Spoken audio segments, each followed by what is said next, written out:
Minty Gold and Silver Exchange on Brant Street here in Burlington. We're talking to Jen, and some of the items that you find in your home or your jewelry box could be worth more than you think it is, correct? Correct. A lot more than you think. So you've got a pile of rings here. Should I guess which one's worth the most? Yeah, so in this example, we've got a selection of gold and silver rings. Pick what you think is the most valuable of the bunch here. As you can see, it's all stuff that you would have worn in the past. Yeah, that like famous cluster ring. My mom totally had one of those, and yeah. I used to have one of these. And like my first instinct is to go with this one.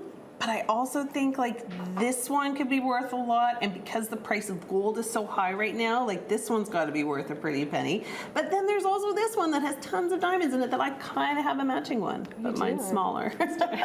Well, fun little fact, your diamonds are actually bigger in your ring than this one. Oh. This is mostly like formed around the diamonds, so those diamonds are made to look bigger than they actually are. Smart. This ring here that you chose, this is a sterling silver cubic zirconia engagement ring, so it's worth the least of this bunch.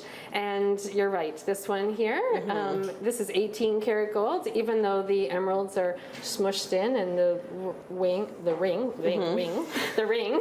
is no longer wearable. Yeah. It still has the most gold value. Wow. For the purity of the gold, this one's 10 karat, this is 18. Like this has more weight. These are just sitting in people's They're just sitting in people's drawers, and no one's sometimes wearing them. you know, you may want these diamonds, and if that's the case, you can take them out and repurpose them or make the ring into something new. Yep. But the majority of the value in this case is the metal value, which is the gold.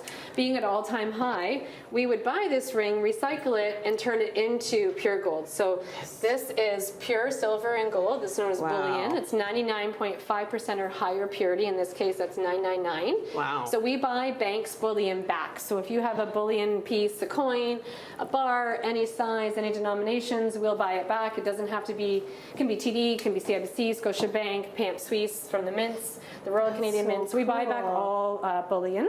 Oh my gosh. And we recycle this jewelry. Yeah. So this is samples. It's turned into that. Yeah. So, for example, your charm bracelet from long ago, sterling silver.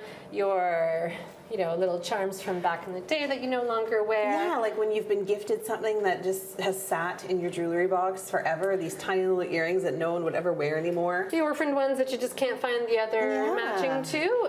It doesn't have a lot of jewelry value for anymore, but it does have significant precious metal value. It has a lot of commodity value, and so you can sell it if you're okay with letting it go and melting it down. Well, I think that's the thing too, right? You have to be ready. You have to be ready. You 100% have to be ready. I mean, the great time to sell gold is now because it's at an all-time high. Okay. Silver's catching up.